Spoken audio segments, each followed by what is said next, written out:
Coach alluded to Jason Tatum. He had 24, 7 rebounds, 4 steals, 2 blocks. The last Celtic to do that in a playoff game was you in 2003. These youngsters are playing at a level higher, Paul, than we're accustomed to seeing young players perform in the playoffs.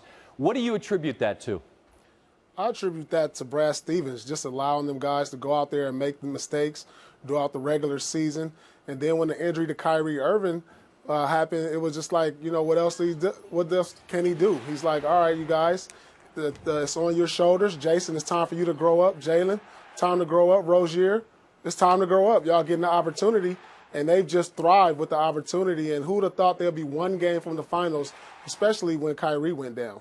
Look, I mean, the first quarter of their first game, they lose Hayward, then they lose Kyrie in the wintertime here, and you think, how are they going to respond? Well, as you say, they're a game away. But, Paul, you're very familiar with how LeBron James performs when backed into a corner. You had countless encounters with him where the numbers would indicate he's different. The numbers would indicate you see a different LeBron.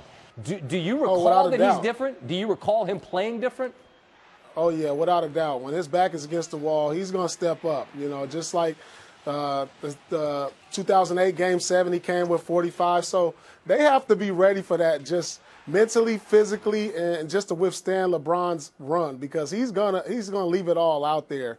And just like in Game 6, when he was with the Miami Heat in 2012, he came into Boston and put one of his greater games on. So Boston has to be prepared for that, not only in Game 6 if they don't win that game, but Game 7 also in the Boston Garden, because he's done it before. He's went to the Boston Garden and had a tremendous game. So they got to know it's going to be tough to put a LeBron James team out of the playoffs. But, Paul, just to piggyback what Jeff said, LeBron can't do this on his own. They lost Game 2 where LeBron had 42 points. I mean, if the supporting cast does not contribute, I don't care how great LeBron is, I don't believe that they can win without help. Do you feel that way? Absolutely right. I mean, when the rest of your starters outside of Kevin Love, the rest of your starters only give you 10 points. None of them even had double figures between JR and Tristan Thompson. You know, these guys got to step up. Those are the veteran guys who's been there before. They've been to the finals. They've been down 3-1. So they understand what it takes. They have to help him out more if they don't want to go home in Game 6.